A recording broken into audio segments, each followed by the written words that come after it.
ही वेळ तुझी शिक्षा नाही, ही वेळ तुझी परीक्षा आहे. आणि परीक्षा जितकी मोठी तितकंच फळही मोठं मिळतं. तू रडलेला प्रत्येक अश्रू, तू केलेली प्रत्येक प्रार्थना आणि तू सहन केलेली प्रत्येक वेदना स्वामींनी पाहिली आहे, स्वामींनी ऐकलं आहे. आणि आता स्वामी सांगत आहेत, बस झालं रडणं, आता उभं राहायची वेळ आली.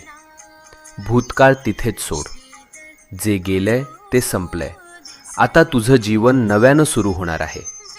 नवीन संधी, नवीन आनंद, नवीन यश, सगळं तुझ्या दाराशी उभं आहे.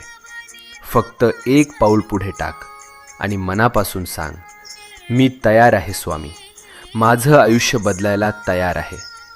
आणि मग बघ चमत्कार कसा घडतो ते. श्री स्वामी समर्थ.